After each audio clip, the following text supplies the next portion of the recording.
Welcome to American Education FM, everybody. I'm Dr. Sean Brooks. Hi, everybody. Welcome. Okay, this is, again, one of those episodes where there's so much going on that it's impossible to grasp every single subject. I really don't know what else to say regarding that other than you've heard me mention that before because it's 100% true. I think that, again, it shows our ability to balance multiple things and multiple subjects at one time, and that we are capable of doing that. I'm going to do my best to get through a great deal of subjects here that I think are kind of important, that have been making the rounds, and then a few things that I've sort of hand-selected and found on my own here regarding a couple of other, I think, concerning things, but at the same time, I think there's a lot of good things happening and a lot of good things moving in a particular direction. I'll simply start by saying this, that the other night on Amazon Prime, I watched the Melania documentary. It's about an hour and 40 some odd minutes long. It's basically what I expected it to be. They, of course, are not short of cash by any stretch of the imagination. They hire a great deal of people to do a great deal of jobs and things for them, as anybody would. My takeaway was the following, just kind of as a big theme, as a big picture. The Trumps are detail-oriented people, and they do not do things without knowing exactly what's likely to take place in particular situations, and everything is very meticulous, and everything is picked very specifically and for a very specific reason. Again, I fully understand that a person, if they were to watch it, they would say, it's a couple and a family throwing their lifestyle around and bragging about their wealth and this, that, and the other, but they are rather humble when it comes to their upbringing and the things, again, that they were shown and taught at a very young age. And Melania Trump goes specifically into that. But again, my overall takeaway, it wasn't, again, anything that necessarily surprised me, but it was just that they are very detail-oriented people. They are not shoot-from-the-hip kinds of people, that if they say particular things, they usually have a great deal of information behind it to say such a thing. If they don't, then there's a reason for that too. And that silence on particular issues, I think, is important. And again, I think there's a lot of evidence that would indicate that. So, again, I'm not carrying water one way or another. I'm simply just saying that there's a lot of good that is happening. Yes, I understand there's a lot of questionable things that always happen as well. I'll give you a quick example. One of the things that consistently pops up, of course, is the advancement of Noahide laws. I haven't dedicated a specific episode to Noahide laws in general, but just very quickly, I want to kind of review some of this because I find it interesting. And then, of course, I find some of the posts about Noahide laws to be a bit strange, too, because they sort of contradict some of what gets brought up. And at the exact same time, and the concerning part, is that if these so-called laws, which, of course, are Jewish by and large, then they, of course, would basically be in control of the way that everybody operates. And that's not good, because as we know in the Talmud itself, it basically gives carte blanche to anybody who is Jewish to basically do whatever they want to do, while manipulating their justification for doing what they want to do, but also, again, highlighting the sin of particular things that they may want to accomplish, but then justifying that sin. If I was to summarize the Talmud, I would basically just say that that's essentially what it is. But either way, here's just kind of a quick little AI breakdown of this. The Noahide laws, also called the 7 Laws of Noah, are a set of universal moral principles in Jewish tradition that apply to all humanity, including non-Jews, Gentiles, and not just the Jewish people. According to the Talmud, so you know it's not good, these laws were given by God to Noah after the flood, specifically again in Genesis 9, and they are binding on all descendants of Noah, meaning everyone on earth. They represent the minimum ethical code required for a civilized society and for non-Jews to be considered righteous and earn a share of the world to come, the afterlife reward in Jewish belief? Again, it's an AI answer, so I don't necessarily believe all of this. But it says the 7 Noahide laws are prohibition of idolatry, prohibition of blasphemy, prohibition of murder, prohibition of sexual immorality, prohibition of theft, prohibition of eating flesh from a living animal, and establishment of courts of justice. These are derived from biblical verses, especially in Genesis, but elaborated in rabbinic literature. So here's the problem. The problem that I have is that with a lot of these, they would be applied generally to sound nice because all of that sounds nice. The problem is who's in charge and who's in control of it, and its application and then enforcement. And the reason that I just quickly bring this up is because, again, there are endless clips out there of endless people who are full-blown Zionists, who are Jewish, openly saying, again, if you criticize us, we're going to throw you in jail.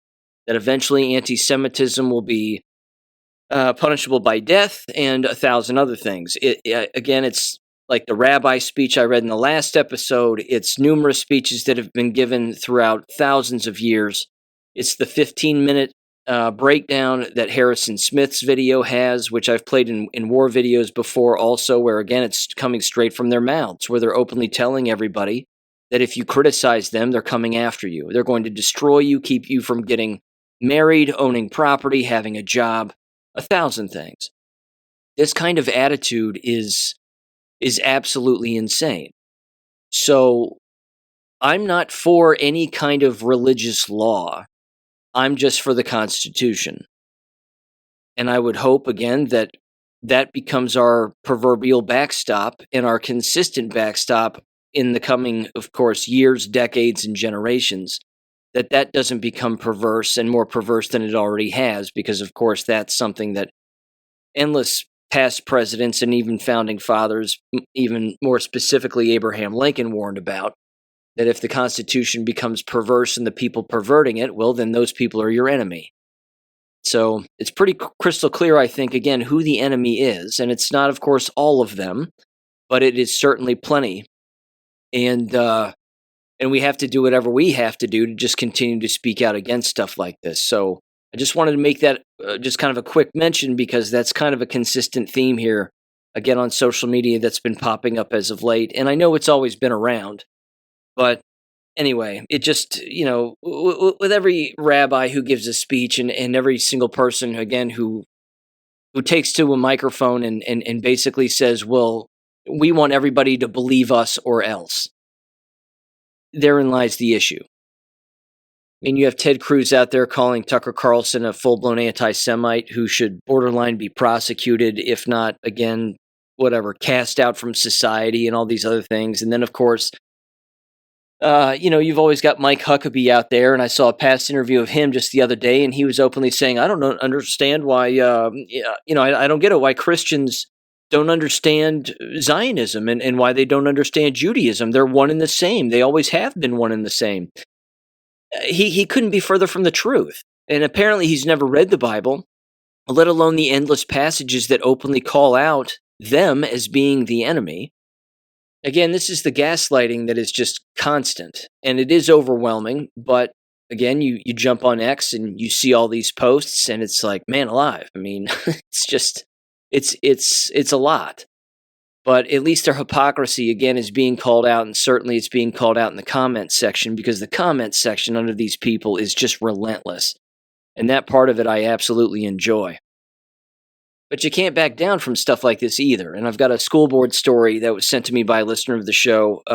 There's a local school board member in a smaller district in the county where I live in Ohio, in Butler County.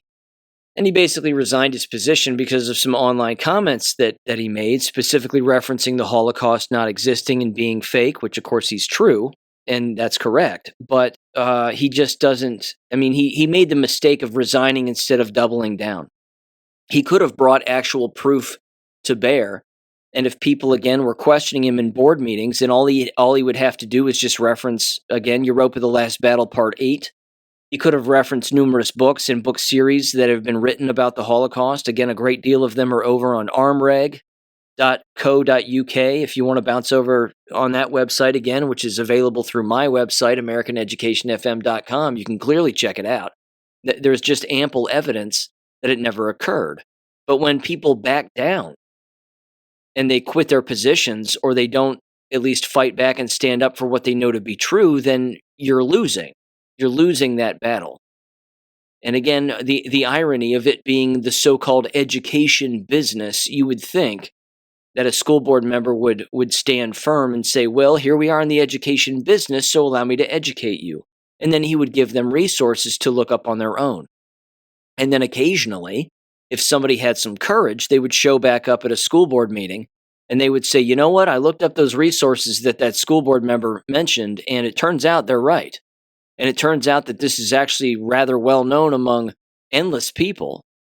And you would do well to stop criticizing people who are bringing it up. In fact, if somebody brings up something and says that something didn't happen a particular way that was presented to everybody on TV or their movie screens, chances are you need to look into that. And chances are you need to figure out what the truth is. So that's my top of the show rant here regarding all of that, but I just wish that people wouldn't back down. It's just a bit odd. So anyway, with that said, let me move on to this very quickly. Donald Trump gave a speech the other day in Cincinnati and Kentucky. I don't know if Vivek Ramaswamy was on the stage at either one of those. He could have been. I didn't watch it, so I don't know. But there was a picture apparently taken of the two of them backstage, and that was kind of that. So Vivek's tossing that picture around like people in Ohio give a damn. Because again, when it comes to what's going on in Ohio, everybody's talking about data centers, property taxes, and they know that Vivek Ramaswamy is for both of those all of the time. Ohio is a battlefield here, which is terrible, but it's kind of always been. But this is going to be a highly contested gubernatorial race here, and Ohioans have less than 2 months now to basically vote for Casey Putsch and show up in droves voting for Casey Putsch because Vivek Ramaswamy cannot win. And Mike DeWine, by the way, gave a speech the other day too, his final address to the entire state legislature, and he didn't bring up property taxes once. Of course, he just milked his own career and, I don't know, massaged his own resume as much as possible, which is nothing but corrupt. And yeah, that's the way that Ohio is going. Because again, enough people in Ohio didn't stand up against the COVID lie.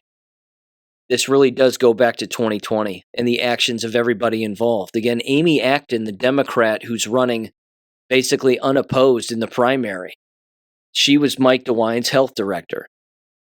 I mean, they're one and the same. So if you just were to switch out a Mike DeWine, for example, with a Vivek Ramaswamy, and Vivek Ramaswamy were the governor back in 2020, he would have had Amy Acton, again, imposing lockdowns on people or mask wearing or you can't do this, you can't do that unless. There would have been nobody at the State House standing up for any individual rights. So it's tiresome, but it's the fight, and it's the fight worth having. So just leaving that out there. Anyway, back to Donald Trump's speech. There was an odd moment in that particular speech at the, I believe it was, it would have been 4:52 Eastern Standard Time, where apparently the screen went green. And people were making connections to Q posts, and rightfully so. So if you took basically 4:52 p.m. Eastern Standard Time and you typed into the Q boards post 4:52, you get the post that says enough is enough, and then G is in a kill bracket and O in enough is in a kill bracket.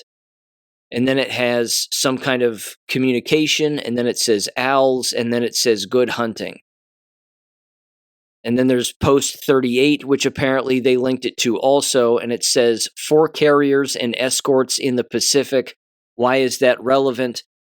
To prevent other state actors from attempting to harm us during this transition, Russia, China, ? Or conversely, all for North Korea or all three. Think logically about the timing and everything happening. Note increased military movement. Note National Guard deployment starting tomorrow. Note false flags. Follow Huma Abedin apparently. Prepare messages for reassurance based on what was dropped here to spread on different platforms. The calm before the storm, unquote. So there's a lot of talk right now, of course, having to do with drones. And, there's going to be all these drones in America, and they're going to be used by Iran and other foreign countries, and they're going to attack Americans on American soil and all of that nonsense. And that's kind of where I want to start with this, is that's the mainstream media narrative. That's what they're running with now. And I just turned on Fox News, which was absolutely hilarious. They had somebody on who was basically saying that what Fox News is showing them, and again, it was a guest that a Fox show was having on that openly was blasting Fox News to the actual host. And they said, what you're showing the American people with bombs being dropped and explosions and all your Fox News alerts and this, that, and the other, that when you do that, that manipulates the market, and not in a good way, but you're not telling the people the truth about what's going on, which would positively influence the market. But with that said, also, the market has to be in the hands of relatively good people at this point, because you just saw, again, the oil prices skyrocket and then plummet. And that happened within like a 48-hour to 72-hour period. Basically, again, showing the American people, look, this is manipulated by human beings. These markets are all manipulated by man. There was a time, of course, where it was manipulated by London and the London bankers. But if you bounce over on Promethean Action and you watch these gals again break all of this down, specifically regarding London and even Israel, there seems to be ample evidence that basically Donald Trump and the United States, and certainly the Treasury, are in control. And they're the ones moving things particular ways because they can, because they're in control. It's not the central banking system. Again, Donald Trump criticizing the UK this week and basically saying again, well, they used to be our allies, but they aren't any longer. And of course, the UK's done nothing regarding the Iran situation, and they didn't provide any support, and they didn't do anything else because, of course, they didn't have to, and we didn't need it. But that again should prove right there that in past wars, it's the UK that's drug us into war. But that wasn't the case this particular time, and I don't think it was Israel either. I think that that's a consistent narrative that exists among a great deal of black pillars, and it exists, again, to a large extent, certainly among those who are dedicated to watching Fox News and believe that, the United States and Israel are allies, and we always will be. I don't buy that either. I think, again, when it comes to intelligence and when it comes to blackmail, I think we have the upper hand at this point. And when it comes to money and money flow and money control, I again think that we have the upper hand. And I think that we're showing that certainly with different geopolitical moves that are being made. Even though we're going after cartels in South America, we're not hearing a whole lot from Canada, are we? We're not hearing a whole lot from Mexico. Those two presidents, prime ministers, what have you, are rather quiet on this whole issue. Well, could be there next. Which leads me now to this particular post, and a couple of them actually, but this one in particular. This was on X, and this is from someone who goes by Mr. Poole.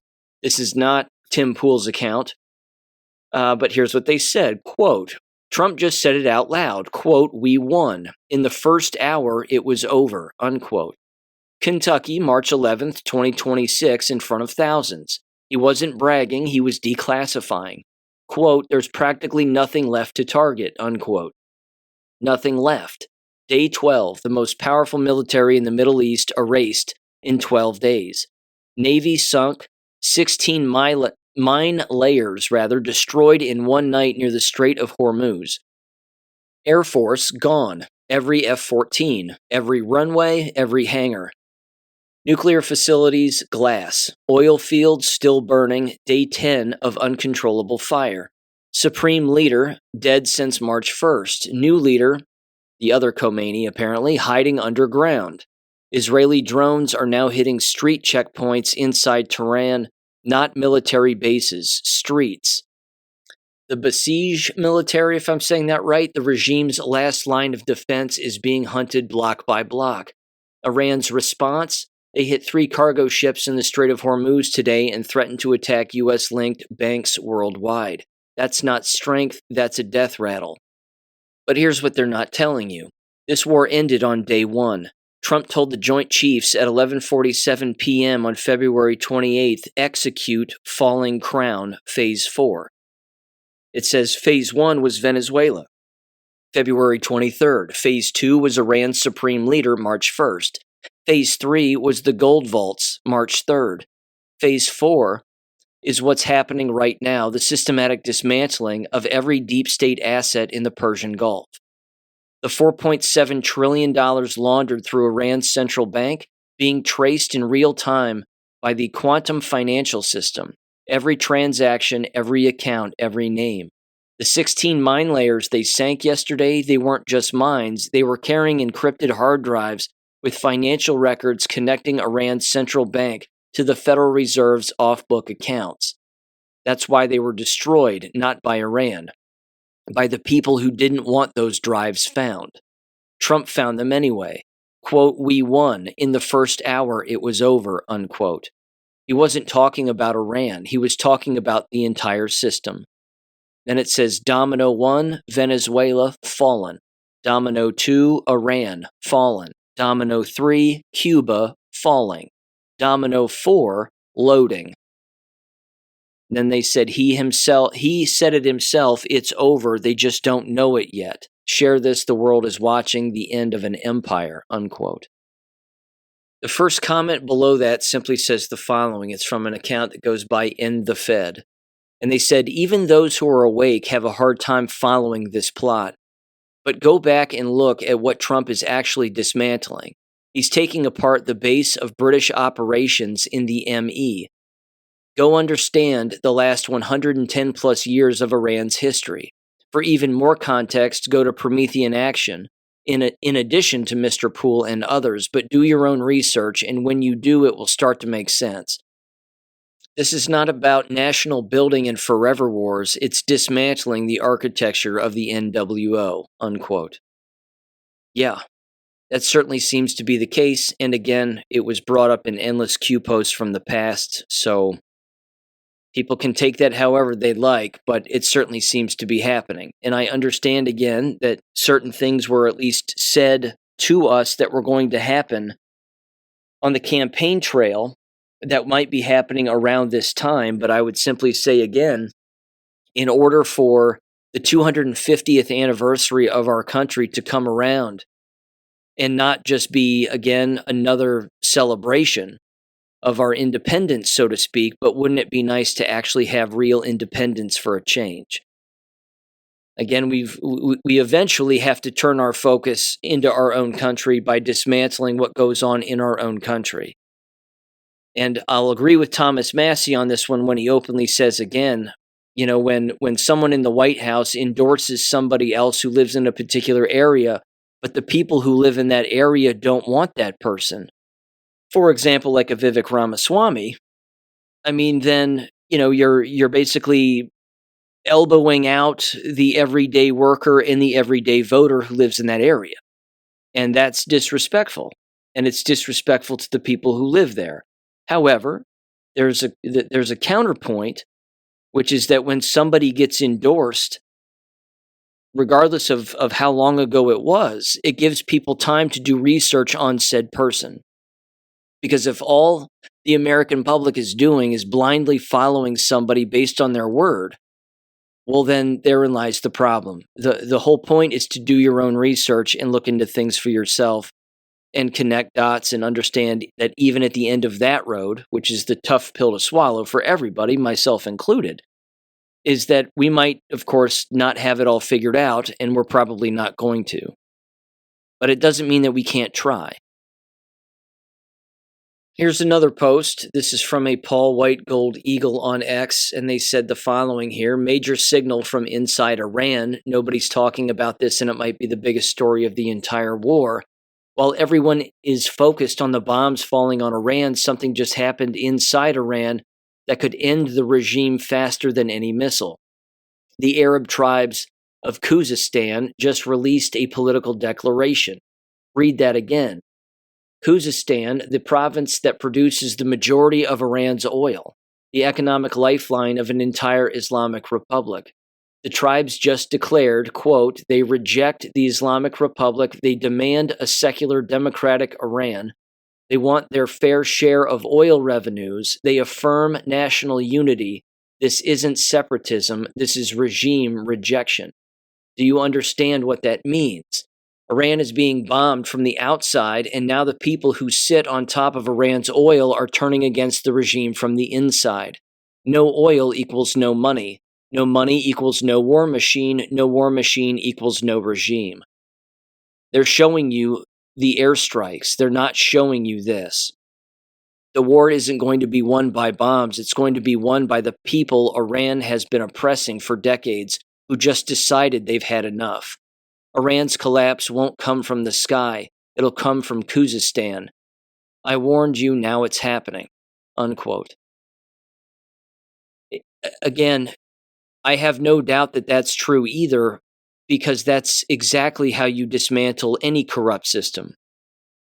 And I hope if you've listened to this show long enough, you understand that that's how you bring down the American education system.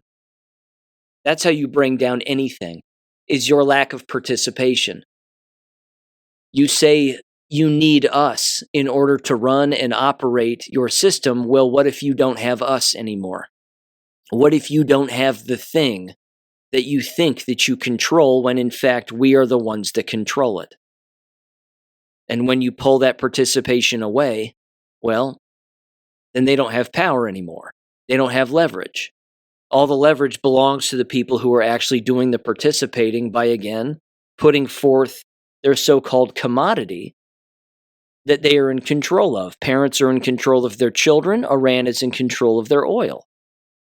And if the people there, again, don't want the oil going to an oppressive regime, or, for example, to make the school comparison, parents don't want their children to be going to a corrupt criminal organization like a K12 school district, well, then there you have it. That's how you bankrupt them. That's how you expose them on a world stage. It's that simple. It's that easy. But the individuals controlling the oil in Iran, they have to have had open lines of communication with America and the American military and surrounding militaries of those other Middle Eastern countries in order to make such a declaration, if in fact a declaration like that has been made. That would be interesting. So we're going to see how this all shakes out, but yeah, I'll do my best to try to stay on top of it, but I'm not going to be listening to the likes of Fox News or even Alex Jones or even General Mike Flynn. I mean, again, some of these guys are just all over the place. It's constant panic. It's constant warmongering. And, it's just constant fear. Look over your shoulder. There's going to be a drone that lands in your backyard and blows up your house. I mean, it's that kind of just insane stuff. This is, again, what Space Force was built for. It was built for things like counteroffenses and, again, counterattacks, and making sure, again, that any enemy doesn't have that kind of leverage over us or the ability to do such a thing. It's not that somebody wouldn't get stupid, but the idea that a mass group of individuals would do such a thing to our country at this point, I think, would be a bit of a stretch. I think that the enemies that exist would want something large to go down, but I don't think that's likely to happen. So I'm more optimistic than them. I think even Tucker Carlson is like, another 9/11 is going to happen. I don't think so. And I think shooting from the hip like that is a bit worrisome. It doesn't mean that a person can't be vigilant. That should just be a common characteristic that every American has. But listening to these individuals and sitting around and biting your fingernails off and pulling your hair out, that's not good either. That doesn't accomplish anything. That's all emotion driven, and that's not critical thinking. So that's my 2 cents, but there you have it. Let me move on to this now. This is a good revelation. This is a good arrest. This is an arrest. And yes, this is an arrest from the Epstein files. So when someone says no one's been arrested, That's not true. The Alexander brothers, Orrin, Allen, Alon, and Tal, all Jewish, real estate individuals up and down the East Coast, certainly. They even sold some property to Jared Kushner and Ivanka Trump in Florida, apparently, to the tune of something like $25 million. But they've been arrested for sex trafficking and child abuse, and among other things. Here is Shadow of Ezra on X, and they said Israeli real estate brokers who were mentioned in the Epstein files and have a direct link to Jared Kushner have been convicted of sex trafficking. Again, I looked up any connection to Jared Kushner, and beyond it being a real estate deal that was made, there doesn't appear to be anything regarding sex trafficking regarding Jared Kushner. Again, I'm not a fan of Jared Kushner, but yeah, that's that, I guess. Anyway, all three of these brothers were found guilty on all 10 charges that they were brought up on. Victims were drugged and transported across state lines before being physically restrained and sexually assaulted. Representative Thomas Massey found the Alexander brothers in the Epstein files while the DOJ had redacted their last names. Now they're going to jail. Give this 1-minute breakdown of this a listen here in 3, 2, 1. Three wealthy brothers, including two of New York's top real estate brokers, were found guilty of sex trafficking charges on Monday. Orrin, Tal, and Alon Alexander all faced allegations they lured women and girls to exclusive parties where they drugged and raped them. The brothers had each pleaded not guilty to all charges in an indictment alleging trafficking and other criminal conduct related to 7 victims. Over the course of a 6-week trial in Manhattan federal court, 11 women testified that one or more of the brothers sexually abused them. In his closing argument on March 3rd, prosecutor Andrew Jones said the brothers masqueraded as party boys, but really were predators. Defense lawyers acknowledged that the brothers had discussed sex among themselves in crass terms. However, they argued the sexual encounters at issue were consensual. Orrin and Tal Alexander co-founded the luxury real estate brokerage Official, while brother Alon was an executive at a private security company. An attorney for Alon Alexander said they disagreed with the jury's verdict and planned to appeal. Attorneys for Orrin and Tal did not immediately respond to a request for comment. And if anybody, again, is curious, like I said, Jewish, millionaires, real estate brokers, multi-state real estate licenses. There's a pattern here, is there not?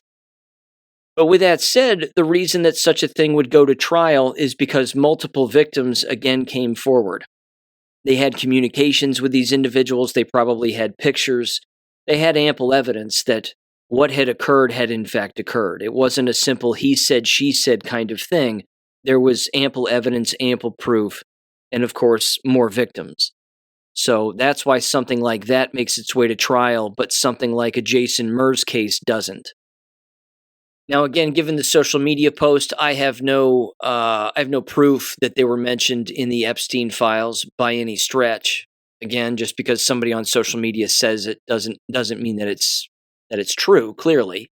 But either way, I think it's pretty evident that what they did happened because a jury clearly said it happened. And there was ample evidence and, again, ample witnesses that was the case.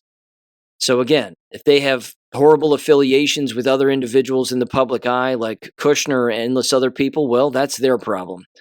And it's certainly going to be the people who associated with them, and it's going to be their problem too. Now, speaking of Declas here, the Declas continues, which is a good thing, and certainly, again, 2020 voter fraud, but even more specifically, 2024 voter fraud is coming to the forefront.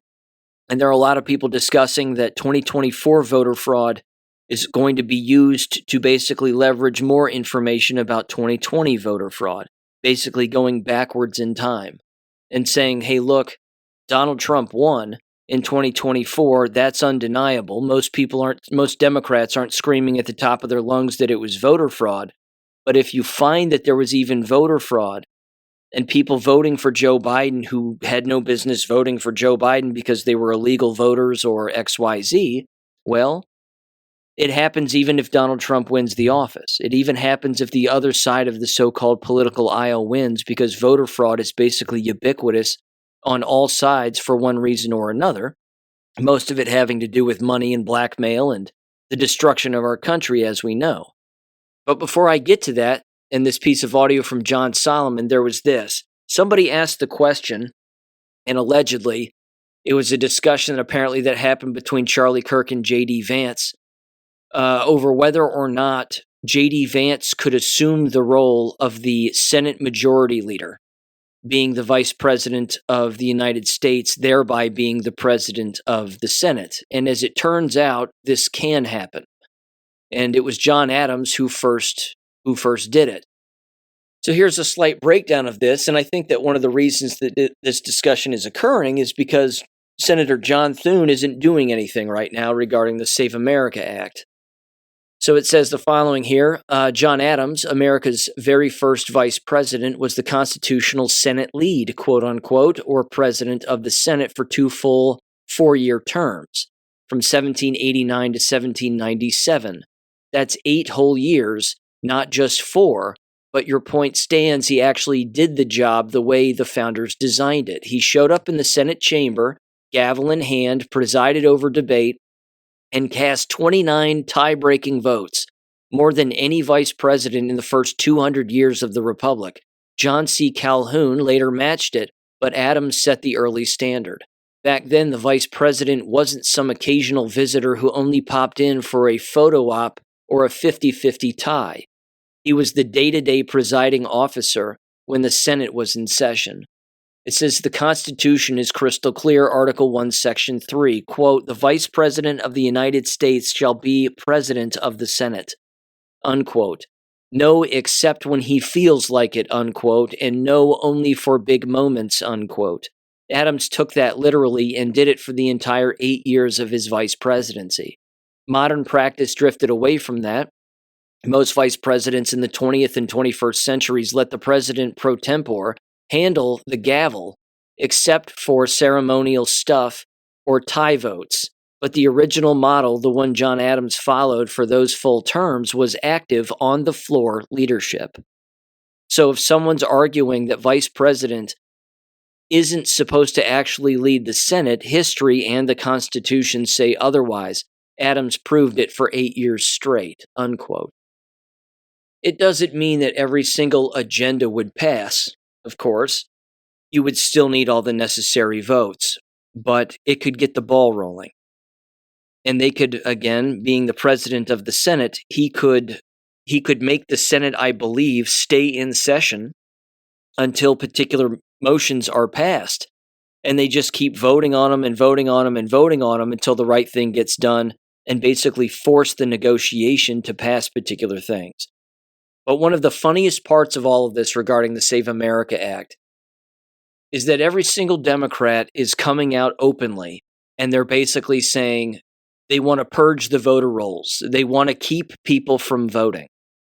The translation of all of that is yes, the voter rolls are the problem. Getting illegal aliens off of the voter rolls, getting dead people off of the voter rolls in every state is the job. That is the issue. That's the issue at hand. That's the thing that has to happen. Yes, you can have voter ID and you can have this and you can have one-day voting and paper ballots, but none of it means anything if you don't get dead people, non-voters, fake names, and illegal voters off of the voter rolls. Because that would keep individuals then from going back and looking at voter rolls and saying, okay, these are all the people who didn't vote, so let's turn all of these people into instant voters, and we'll have them all vote Democrat. Or we'll have them all vote Republican, or we'll have them all vote for this side or the other. Again, both sides engage in voter fraud. If anyone says otherwise, then they're not paying attention to the bigger picture. This isn't a left-right issue. This is a us versus them issue. This is a government overreach, cabal, deep state against the people. And of course, it's most of us doing the screaming about voter fraud and have for quite some time. But there is now, of course, going to be more declassification and more documents from Tulsi Gabbard regarding all of this. And that's good. And apparently it's supposed to be happening again throughout this week and in the coming week. And once these floodgates continue to open, I don't think they're ever going to close. But again, arrests are going to have to come as a result of all of this. And if it dates even to 2024, then so be it. So I'm all for it, but it's got to happen and we have to see it. And then there has to be action that follows and accountability. Here's John Solomon. Again, it's about 4 minutes long. I put this in the last war video, but I just want to play it here on the show for context. So give this a listen in 3, 2, 1. Body of evidence that's in the intelligence community that raises concerns about foreign interference in our elections. That'll probably be the end of this week or early next week. The documents are explosive. They're really remarkable. And what's most remarkable is that all this has been kept a secret from the American people, possibly President Trump in some cases, until recently, of course, when his team told him. I think there's a lot there. And then in between those two things, we're going to reveal another code-named FBI investigation that targeted President Trump, one you've never heard of before, one that may be among the most troubling. We have Crossfire Hurricane, of course. We've got Plasmic Echo, and we have the third one that targeted the January 6th investigation, Arctic Frost. There's another one that is really deeply troubling. It's troubling to the FBI. It's troubling to the intelligence community. It seems to involve speech delimiters. In other words, if you said something or you spoke a certain way about a certain issue, you potentially were deemed a national security threat to the United States and you were put under an assessment and potentially criminal investigation. So I learned of this operation because I was targeted in 2022. I had to cooperate with the Justice Department. When the Justice Department and I talked, they realized that their entire theory of the case was ludicrous. But as a result of that, I've been on a 2.5, 3-year mission to get these documents, to get the truth out about what happened. Recently, FBI agents working for Kash Patel found this operation, found the skiff that it was hidden, found the code word name for it, found the prohibited access files. So one of the things that Chris Wray's people did is they would start these political investigations targeting Trump or even someone else. They would keep it off the books. Most people could not see it in the FBI Sentinel system. This one was one of those well hidden as a result of some senior leadership that worked around Kash Patel. You know, there were people that were in this era that knew what was going on. In some cases, maybe even been required to work on certain things. They knew what was going on, and they've been guiding Kash Patel to these records and helping him find these records in the labyrinth of secrecy that Chris Wray's FBI created. So these senior executives are really helping uncover some really jaw-dropping stuff. And I think in the next couple of days, people will see that as well. So the focus in this grand jury subpoena that went in the last few days to Maricopa County, seized many gigabytes of election data, is the 2024 election, which is interesting because President Trump won there. But there is a discovery that was made by congressional observers. Every year, the House Administration Committee sends observers, one Democrat, one Republican, to various voting centers. One of the teams, the Republican-Democrat team that went to Maricopa County, observed something very disturbing. They took pictures. They wrote a long report. Congressman Abe Hamadeh hinted at this in an oversight letter recently. The information in that report was so troubling to the FBI, and when coupled to the things that the Arizona Senate found in 2020 that were raised as concerns, and the things that Hamadeh and Kerry Lake raised in 2022, they were able to get a grand jury subpoena from a federal grand jury and execute the transmission of a large amount of voter data. They're going to go through that data, looking for some of the telltale signs that were in this congressional report. I hope in the next couple of days to make that congressional report public so everybody can see what it was that observers on Brian Stiles' House Administration Committee saw. Brian Stiles himself acknowledged that they were working with federal authorities on this specific Arizona matter. So you got Congress working with the FBI. And I think this is phase 2 of about a 5-phase look at states, particularly blue states or blue areas of states where elections are not administered the way the law says they're supposed to be. And as a result, the FBI may come in and prosecute people because it is a federal felony if you don't follow your state's laws, if you don't treat everybody the same under your state law. So that's where we're at today. Maricopa County, by the way, is the only county that pops up in the Q posts, or at least I should say there's only one post that pops up with Maricopa in it, and it's post 2492 on November 12th of 2018. And it says at the top, Arizona, and then it says Republican governor won by 328,000 votes. Democrat senator is winning by 32,000 votes. Republican governor won Maricopa County by 325,000 votes. Democrat senator winning Maricopa County by 32,000 votes, ? 350,000 vote swing to Democrat senator, ? Q. Again, they're directly showing you that there's election tampering going on. It's only in primary races where you might see a shift among particular voters and regarding the candidates that they're voting for, but it would be intra-party candidates. It would be, again, during a primary, you would have different individuals who claim to be Republican or conservative voting for different kinds of conservatives and Republicans who are on the ballot, who are, again, running for a particular position. But you wouldn't see it during an actual November election where you have that much of a margin for conservative Republicans, so to speak, and then still have a Democrat winning in another race. People, by and large, just go right down the list of Republicans if they are a conservative Republican and they vote for all of the Republicans, or if they don't like the person, then they just don't vote. But you still wouldn't have that wide of a gap in the difference between those votes. It might be a few thousand off, but it wouldn't be 32,000 more, is my point. No one goes down a ballot voting for both Democrats and Republicans. It's typically not how it works. And you typically, again, don't vote for a Republican governor and then vote for a Democrat senator. So, back in 2008, again, we were being shown voter fraud in real time as it was happening if you were paying attention to the Q boards. But if not, I think now a great deal of people are in tune with the existence of voter fraud and how widespread it is. I mean, hell, you even had individuals on the left during the last presidential election screaming voter fraud, and they've never done that before in their entire lives. Maybe the last time they did it was when George Bush won and you had the whole hanging Chad fiasco in Florida. I mean, that was voter fraud too. But now you just have a different kind of voter fraud. It's all electric, and it's all electronic, and it's all wireless, but it all gets caught, and there's no getting away with it. Again, there's a document over on my website, which I highly recommend you check out if you haven't already, and it's under the Government Documents tab. It's number 70 on that list, and I included that rabbi speech that I read in the last episode as document number 71.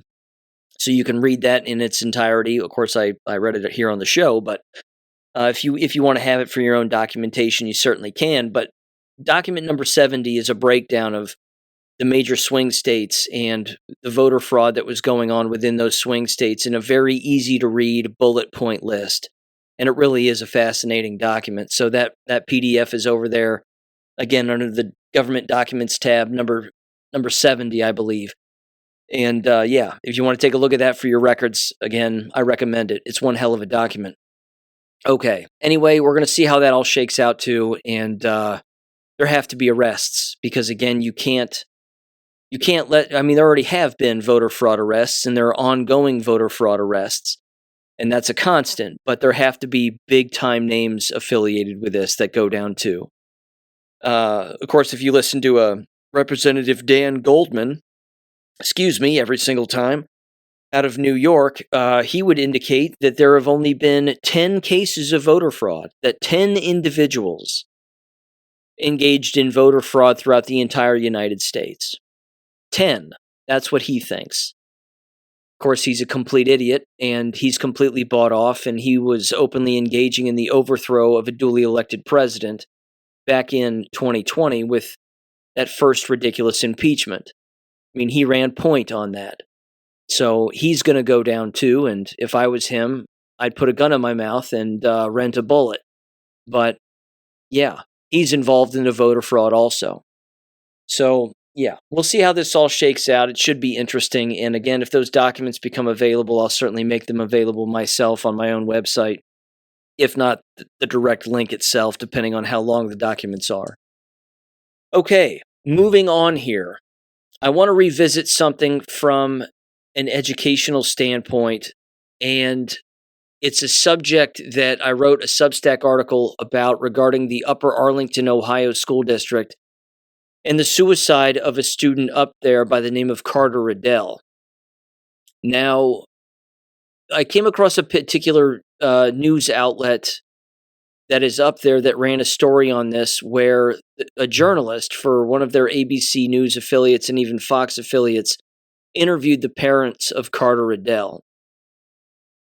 In the interview, which I'll play here in just a minute, they didn't get to the crux of the issue, which is too bad, because they should have.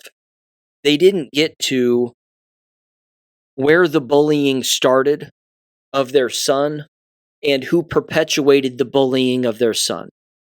Now, I'm assuming that the reason that they didn't do that was because their lawyer advised them not to, because the person who perpetuated all of that is apparently one of the board members of the actual school board, Nadia Satiani, this Indian gal, who again opened up her house to the football team of which Carter Riddell was a part of, and then Carter Riddell made a comment about how the hell it smells. And then Nadia Satiani's sons allegedly thought that it was a racist comment when clearly it's not. And then, being the soft left-wing communists that they are, she started to bully apparently members of the school that that Carter Riddell was attending, and then wanted him suspended and expelled, more specifically expelled. And then, they mediated particular situations. And then, again, Carter, having not been picked on in his entire life, let alone by an adult, ended up shooting himself and taking his own life.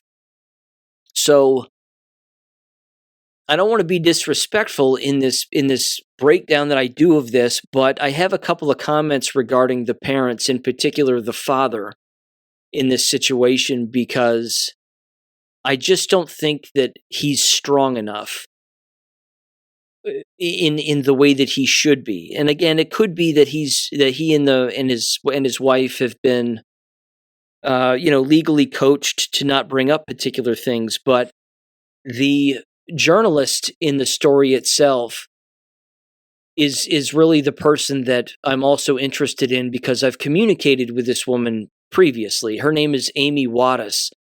And I sent her my Substack article about this, at which point she basically referenced it at the end of this 5-minute audio, which you'll hear in just a second, as being rumors. That, there are a lot of rumors spreading about who was involved and when they were involved and blah, blah, blah. Well, rumors are not rumors if you can substantiate them by the people who were there. And the Adele parents know that the board member was responsible for moving this along and amplifying the bullying. My point is that if I was the parent of a child who had killed themselves because a school board member initiated the bullying of my child, and then initiated the pressure on a school building to suspend or expel my child for making a non-racist, just basic comment about an observation that he was making because he was in whatever he was, 8th or 9th grade, I would be going for her throat. And no lawyer would be able to keep me off of her. It would be that simple. So there's some legalese going on here, which is unfortunate, but I hope a day comes where Nadia Satiani pays the price for this, because I believe there's ample evidence she was directly involved and then perpetuated the problem and threw gas on it and made it worse. But as I've said previously on the show regarding this particular case, this is also what happens when you have soft parents. And when you have soft parents raise soft children. But at the same time, and again, I'm not I'm not fully blaming them by any stretch. I'm just saying that you don't know when a child's mind is going to break. And what they should have done was immediately look at their son and say, don't worry, we're going to handle this full bore. We're going to find out who started this, and then we're going to go after them with everything that we have. We're going to pull you out of the school district. Don't worry, you're not going to be the target of any more bullying. It's over with. Now let's get on it, because protecting our child is our number one concern. Again, that's my approach. But that's also, unfortunately, the lack of education that exists and the watering down of the human mind that has existed for decades here, because it's pacified parents from doing the one thing they're supposed to be doing, which is protecting their children from anyone and everyone. So give this audio a listen. Again, this is on YouTube. It was titled Ohio Family Seeks Answers from School District, ABC Channel 6 in Columbus, Ohio, in 3, 2, 1. Keepsake mementos still hang on Carter Edel's coat rack inside his Upper Arlington home. And this was something that the band director sent to us, and something I guess all the marching band members get. And it has his little, class of 2030. Including his backpack and a ball cap with his football number 34. Untouched items that remind both Stephen and Melissa Edel that their son is no longer here. Very sweet boy. We talked to the Edels right before Christmas, the first one without their son. Carter died on September 23rd of last year after taking his own life. He was 14 years old and an 8th grader at Hastings Middle School in Upper Arlington. Were you ever worried about Carter's mental health, his well-being, anything of that nature at all? No. But on September 23rd, everything changed after a whole series of events that day. I received a call at work from the Hastings principal to let me know of an incident. The principal said something along the lines of, we've had an issue with paper towels in the bathroom being flung up to the ceiling.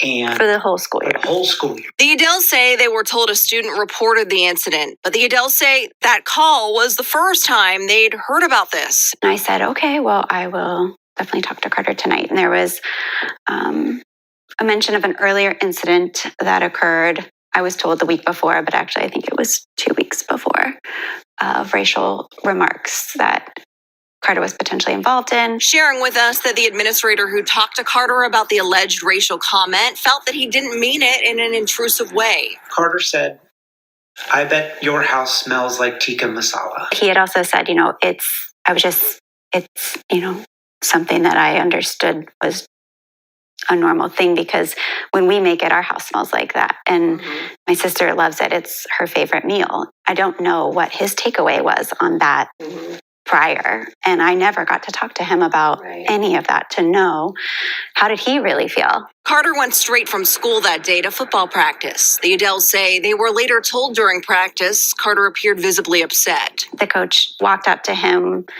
at one point and said, "Here, you okay?" And he said, "Yeah." He said, Are you, what's going on? He said, "I'm fine." Carter's grandma picked him up from practice and seemed okay on the way home. Once he got home, Melissa and Steven say they got alarming texts from their son. He was texting with Steve about, what to heat up and eat for dinner and homework. And then we both got a text said, "Bye, Mom. Bye, Dad. I love you."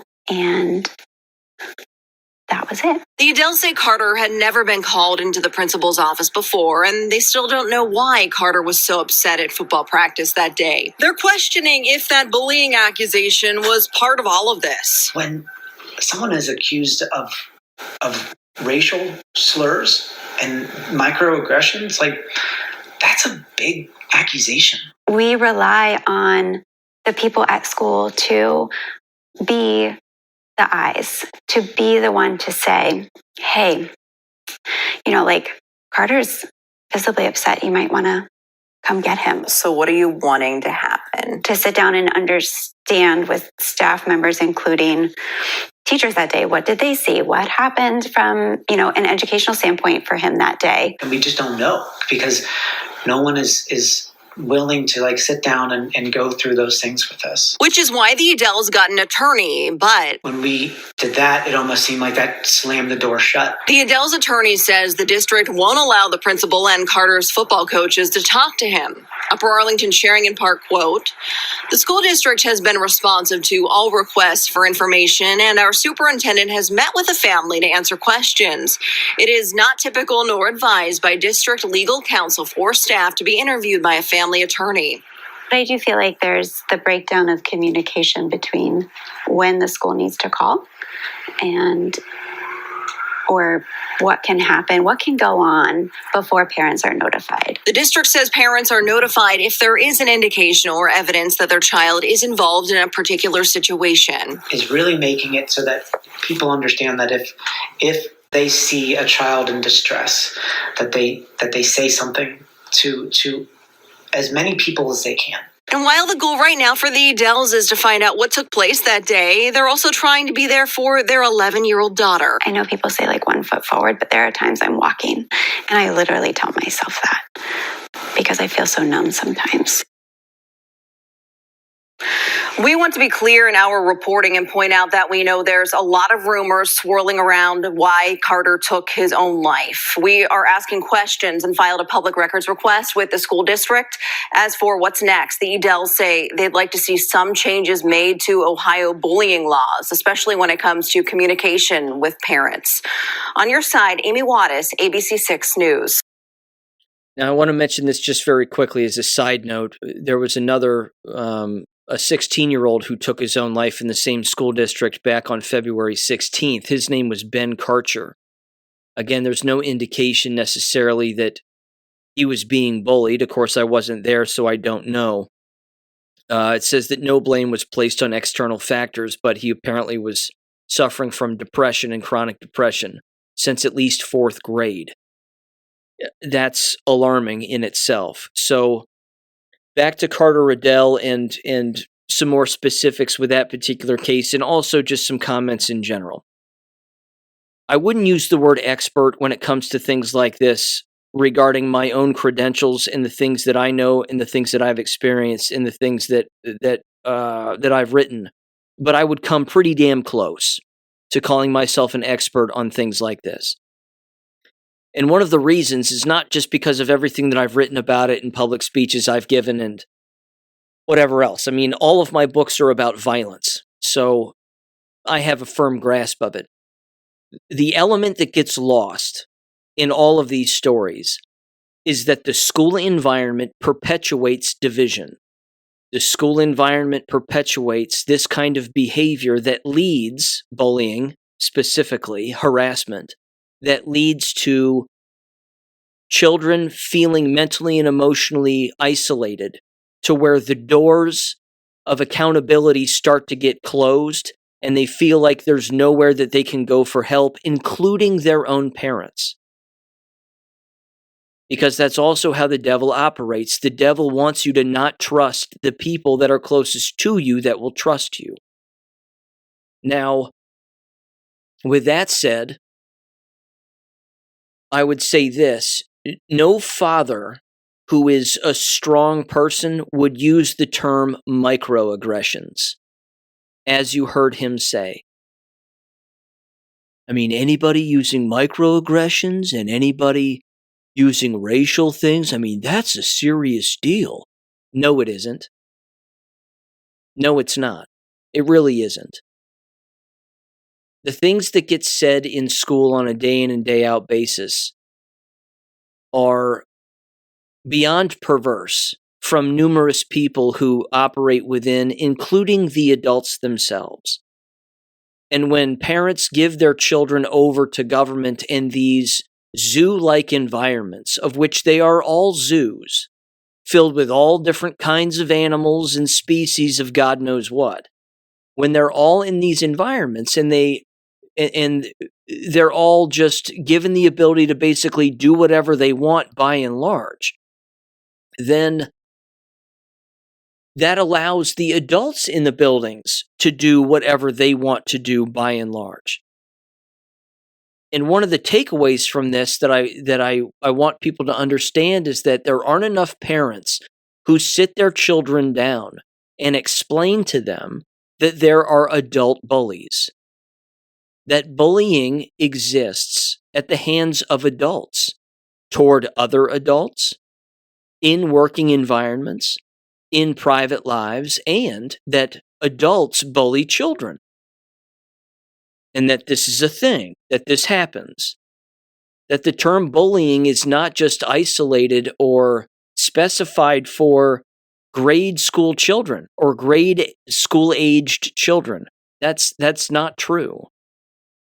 Bullying and harassment is a lifetime, a lifelong behavior and characteristic that exists among human beings regardless of age. If that were explained to Carter Adell by his parents very early on, and it may have, it may not have been, that could have saved his life. That could have kept him from feeling isolated, alone, which led to him saying goodbye and then shooting himself. But that's not a conversation that typically happens among parents and their children. A lot of parents believe that if their children get good grades in school and don't cause a problem, then there's no reason for them to talk to their children about anything. That they're getting by in the system, which means the system is not going to turn against them in some way. That's a huge lie. The system will always turn against anybody, regardless of who they are or whatever their perceptions of success may be, and regardless of how false their so-called perceptions of success actually are. Will they hit home runs and they get straight A's, so no one would ever fuck with my kid? That's not true. That's not true at all. Endless books have been written about that also. In fact, in many cases, those are the very students who catch the brunt of the harassment. And I should say, in many cases, unbeknownst to them, it happens to them. And they're completely unaware. They have no idea, again, that the so-called popular kids are the ones that get made fun of the most. It's basically everybody. It just happens in different avenues, but that's the sad part about the school environment, because it's the only place in a person's life where that happens. But in this particular case, you would also have to look at, like I said earlier, you would have to look at your son or your daughter in any situation like this, and you would have to say, where did this start? Take me all the way back to the very beginning of where this actually started. Where was the location? Who was there? What was said? XYZ. And then you start to make connections. And the connections that were made in this, although not brought up publicly, which is too bad because it should be brought up publicly, is that the board member, Nadia Satiani, that this happened in her house. And that she was the one who was told by her weak children, who apparently think that that's a racist comment, that if they say that your house smells like a particular food that you're cooking, then that's somehow a microaggression, which is gay, or that it's somehow a racist comment, which is untrue. It's an observation. Burger King smells like cheeseburgers. Kentucky Fried Chicken smells like the original recipe. A home with Indian food is going to smell like Indian food. A Chinese restaurant smells like Chinese. I mean, hello. But you're talking about weak liberals. And now you have weak liberals sending their children to weak liberals within the schooling environment, not knowing that weak liberals can turn on weak liberals all of the time and blame them for everything under the sun. I don't know the Adell family's political persuasion. It's almost irrelevant. But what I do know is that the liberal snake always eats its own tail, and it doesn't matter who's around to watch. And again, with there being ample evidence that Nadia Satiani was directly involved with actually going to the school and trying to get Carter Adell expelled specifically, expelled, for making an observation. That's nuts. That's beyond overreach. That goes beyond her responsibilities as a board member. And She should know that she's being investigated at the state level because this is too serious. This is too serious of an issue. And she should get sued.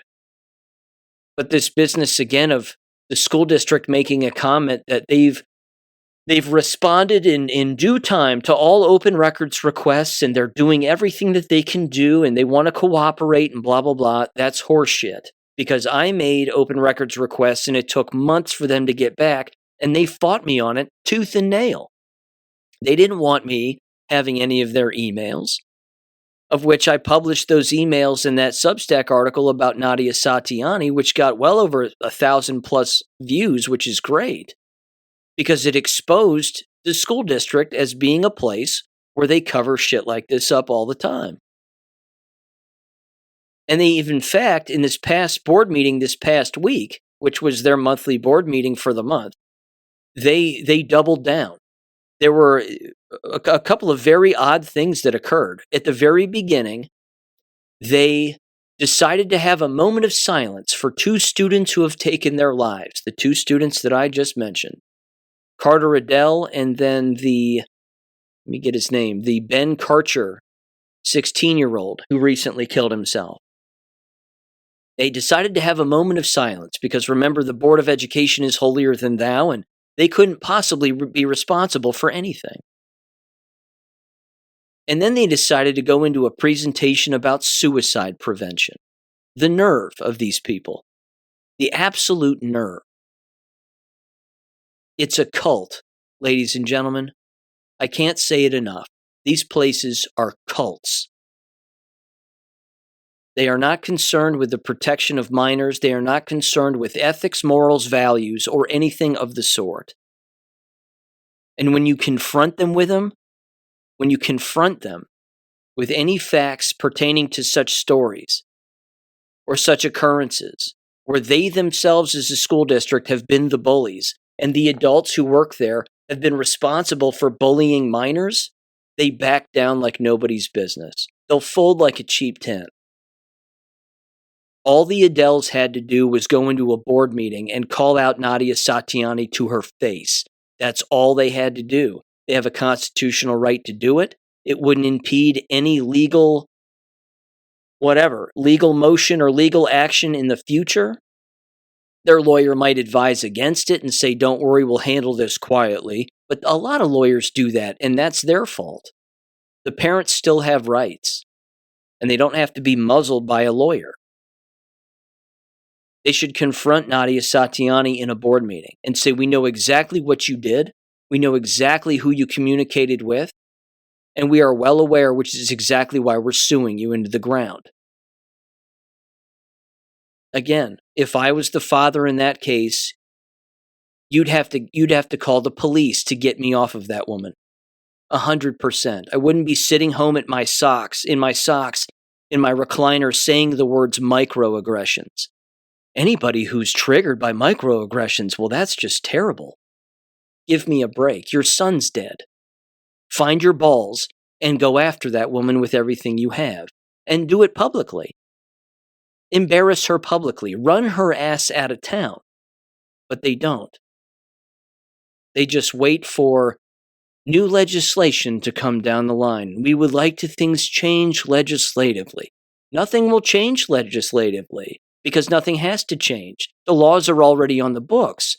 All you have is people not enforcing the law. All you have is people being allowed to break the law. That's the issue here. And like I said, you would think that if a place is such a community, and everybody's a community, and we're all a community, and everybody's in this together, and we are all a family, if all of that bullshit were true, and a student killed himself because he was being bullied by the children or friends of the children of a board member who was also being bullied by a board member, you would think that everybody in that so-called community would walk away from that school district until they fired that board member or that board member resigned. And no one would go to another school in that school district until that happened. And all the appropriate people were forced to resign or either fired as a result of their their actions in this particular situation. But in a situation like this is exactly where you find out that they're not a community, that there is no commonality among any of them, that there is no we're all in this together bullshit. It doesn't exist. It's a lie. It's just another lie that they tell people. Because back in the day, if you had a massive family or a clan or a town or whatever, and one of them was wronged, assaulted, or abused, the rest of the members of that family, clan, or town would go hunt the person who was responsible. And then if they were affiliated with a company, they would go after the company with everything they had, including by not participating in that company anymore and bankrupting them. That's what's happened in the past. It's happening in Iran. It's happening lots of places regarding lots of different issues, but it's not happening with this one, which is unfortunate. What would be even more unfortunate is if the Adeles were still sending their youngest daughter, who no longer has a brother, to that same school district. That would be unfortunate. I pray that that's not happening. Not only, of course, has all of that happened in the Upper Arlington School District, but on November's ballot, they want a levy. I mean, if that's not the icing on the cake and the cherry on top, I'm not sure what is. They want a levy. A school district and a school board member who is directly responsible for the bullying of a minor that led to his suicide, along with all of the other hiding and obfuscation and illegality that goes on there. And now they're asking everybody for more money. They're one of the richest districts, I thought, in the state of Ohio. One of the largest, certainly. Now they want a levy. Give me a break. Anybody who votes for that is a complete retard. There's no way around it. You can't say brainwashing isn't real. It's 100% inaction all of the time. Again, it's awful. Voting with your feet is the easiest thing to do, and enough people don't know that they have that power because they don't know. And even if they did know, they still wouldn't do it. They're just wrapped up in the old cycle of abuse, which I've brought up before. It's beyond terrible. Now, speaking of the cycle of abuse, this is exactly what happens when you don't stand firm in your own knowledge and defend yourself if you feel the need to in your own knowledge. This had to do, again, with the Little Miami school board member here in Butler County, Ohio, who resigned regarding social media posts about the Holocaust hoax. It was titled, and this is from the BuckeyeFlame.com, Ohio school board member resigns following our questions about his social media post denying the Holocaust. Social media posts show a now former Little Miami board member denying the Holocaust and supporting Hitler before voting to remove anti-hate poster. So the anti-hate poster that he wanted removed was a rainbow flag thing. The old hate has no home here with all the rainbow colors going up the poster and whatever else. Well, that violates the DEI policy that exists in the state of Ohio.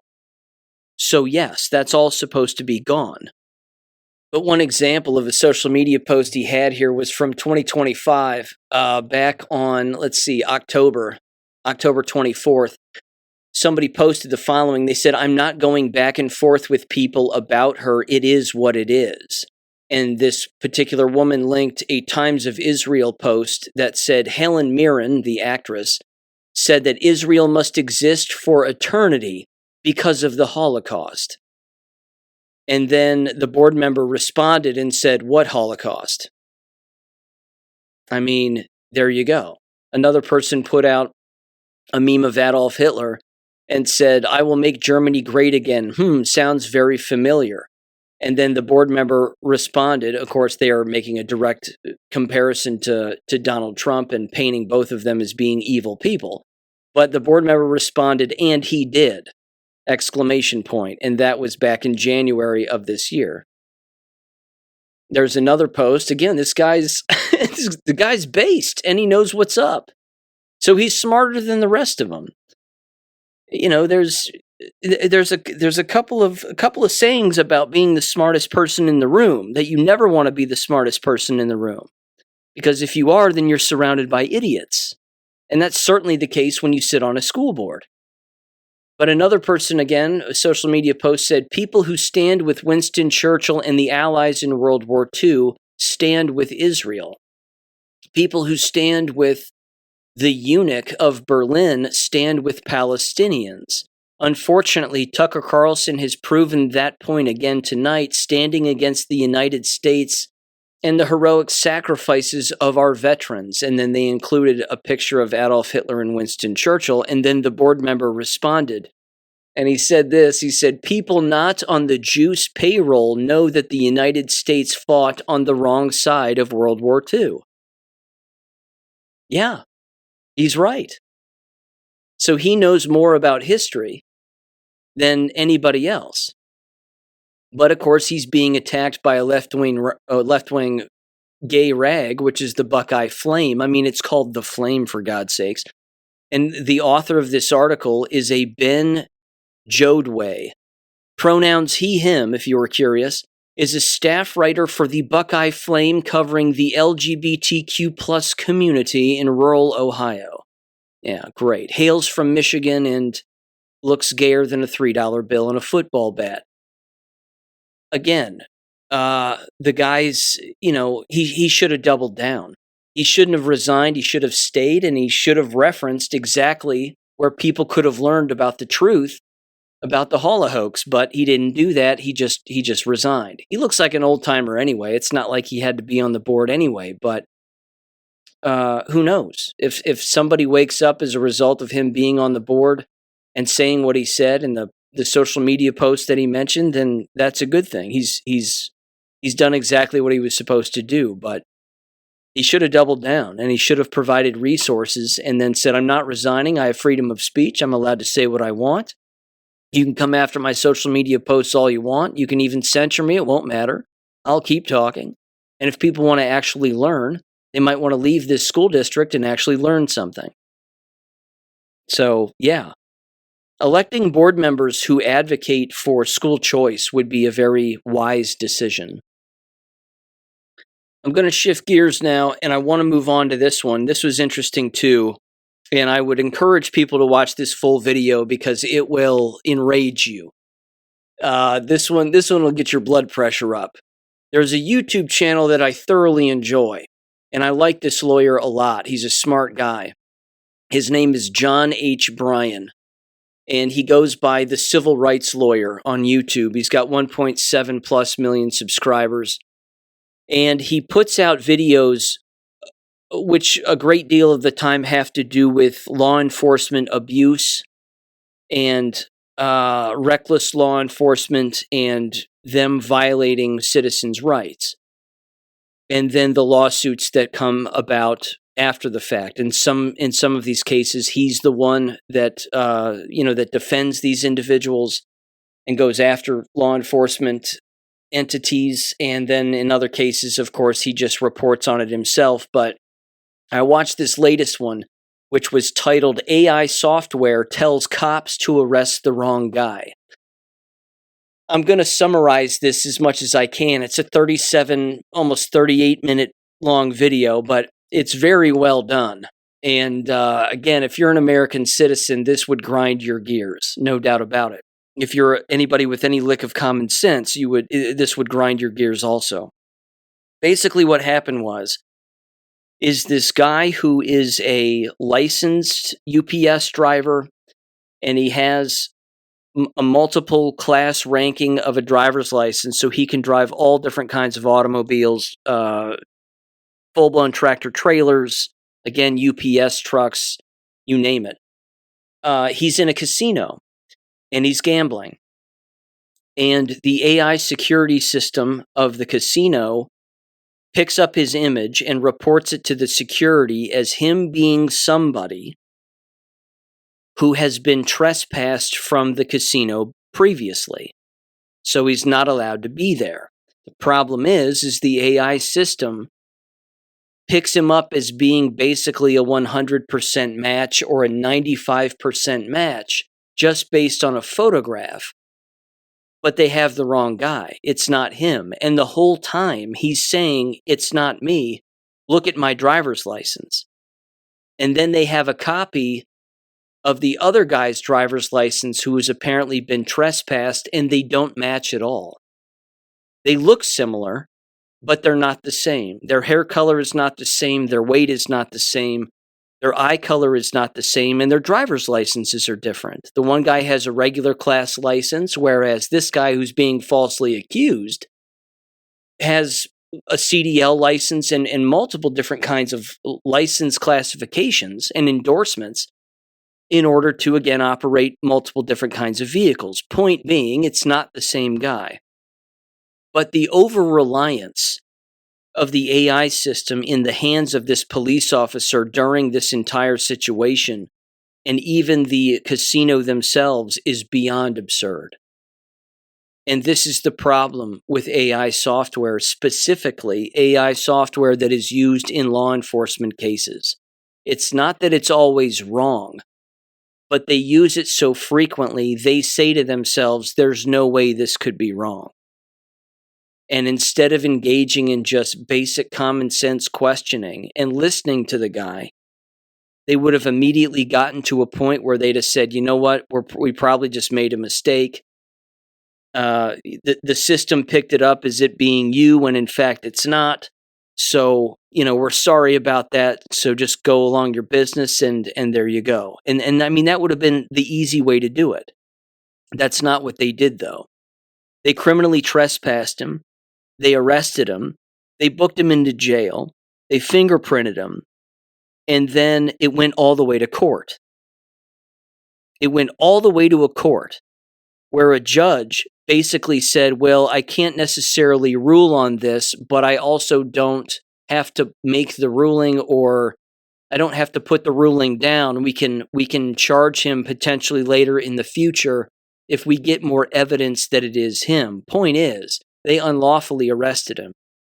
They had no 100% proof that this was the guy. And then they didn't bother engaging in any further investigation after the fact, even to the point where it made its way to court. And that was a couple of years ago now, give or take. So according to John Bryan, the author here of the YouTube channel, again, the civil rights lawyer, he says that a lawsuit on the part of the guy who was falsely arrested he's not in jail or anything, but he is suing, and his lawsuit is still pending. And yeah, I mean, he's going to make a boatload of money off of that casino, you would think, and he's certainly going to get some kind of a settlement from the police department, because if this cost him a job or it cost him his ability to maintain a license or anything else, then they're in deep trouble. But again, AI systems have been adopted by school districts, and they don't even know how to use them, and unfortunately, they falsely rely on them as being legit. So much so that in one very famous case, a bag of Doritos, nacho cheese Doritos, in the clear backpack of some student's backpack was detected by an AI system as being a gun. I mean, if the AI system thinks that your potato chips are a gun, we got a serious problem. And if they're immediately detained and they don't find a gun and the cops go, okay, where'd you throw the gun, kid? And he goes, I've never had a gun. I don't have a gun. They're like, whatever, you're a liar. And then they'll book him. Just like they did this guy. This is the slippery slope. This is the Minority Report and the precognition that exists with artificial intelligence, specifically in the hands of law enforcement. Because they trust it and they don't want to be wrong. And then prosecutors will trust the law enforcement because they don't want to be wrong. And then the judge will trust the prosecution and the law enforcement because the three parties don't want to be wrong. When in fact, they're all wrong. And they were in this case. I'm telling you, you got to watch this video. I'll link it in the description below because it will enrage you. Because the whole time you're just, again, the lawyer does a great job at breaking it down. He goes, here's all of the things they never asked the guy. They didn't even ask him. The one guy in the one driver's license who was allegedly trespassed, or the one that they thought that the person they thought it was like 5'9", 5'8", 5'9". This guy's like 6'1", 6'2". They even had him stand up next to a ruler, like a measuring stick that was taped up against the wall inside of this detainment room inside of the Reno, Nevada casino. And he's clearly over 6 feet tall. And they were kind of laughing like, well, I don't know, he's right there. He's really close to 6 feet.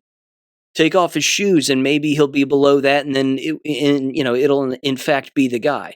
The whole time the guy's going, dude, take the handcuffs off. They're hurting me. My shoulder hurts. This isn't me. You got the wrong person. I've never been trespassed from this place ever. And the whole time they're like, well, that's not what the AI system says. It's awful. It's absolutely awful, but it'll drive you up the wall, this particular episode. And I love the guy's YouTube channel. It's just great content from beginning to end. The videos are highly educational. You'll learn more about the law and your civil rights watching these videos than probably anything else. So I highly recommend it. I'll end with this. It's been kind of a longer one here, but I'll end with this. All over X the last couple of days have been numerous posts pertaining to the cure for cancer. And the research is out there and the research is available regarding ivermectin, fenbendazole, and menbendazole as being the cures for cancer. There are dosage links that exist, different kinds of cancer, different kinds of ailments that people may have. There's a particular dosage list here, for example. They have it broken down by different kinds of cancers. And then it appears to be, again, basically the same dosage for all these different kinds of cancers. Then they have skin conditions. And then they have off-label sort of diseases, including quote-unquote COVID, which doesn't exist. And then different dosages per kilogram milligram per kilogram that people should use, and then other parasitic infections. The point is this. If anything good came from 2020, it was the cure for cancer was released to the public. And this is it. Here's a particular post again from March 9th of this year, and this is from Johns Hopkins Medicine. It says, important update, our patented menbendazole polymorph US, and then a bunch of numbers and letters, shows promise for glioblastoma, there we go, and other cancers. As detailed in the abstract, polymorph C reaches brain tumors effectively, especially when combined with P glycoprotein inhibitors. We're committed to advancing this research for patient benefit. #cancer research, #innovation. No one uses hashtags anymore, and they never should have, but either way. The point is that it's out there already. Dr. Makis on his Substack channel and his website, I assume he has a website, but certainly his Substack channel has different dosage breakdowns for individuals with cancer. They're on my website also under the medical documents tab. You can check those out. But ladies and gentlemen, it's out there. It exists. And there isn't a single mainstream media outlet bringing it up in the slightest. Not one. This should be across every newspaper outlet, 24/7, every media outlet right now, and it isn't. And we've known about this for years. But it's still coming out now. Better late than never, but unfortunately for all the past cancer patients who could have been cured, they're the victims in all of this. And their families are the victims, and their loved ones are the victims because the cure for cancer exists. You can buy it on Amazon. You can buy it on ivermectin.com. You can buy it off of my website. Again, chlorine dioxide, same thing. You can purchase all of these. You can read about all of these dosages all over the internet. They exist. Again, I recommend Dr. Makis as well. He even takes personal emails, and you can reach out to him specifically. And he'll tailor it right to a person's specified needs, their specified weight, the kind of cancer, all of it. So, yeah, you can run to a MD Anderson if you want and have them pump you full of radiation and God knows what other poison. Or you can look for alternative means that will not harm you and have no side effects and will keep you alive. The choice is yours. As it even said in the Q posts, the end won't be for everyone, and the choice to know will be yours. So with that said, ladies and gentlemen, thank you for listening as always. Have a great weekend, and I'll catch you on Monday. Peace. Thank you for listening to American Education FM. Make sure and check out AmericanEducationFM.com for more information. Take care and God bless.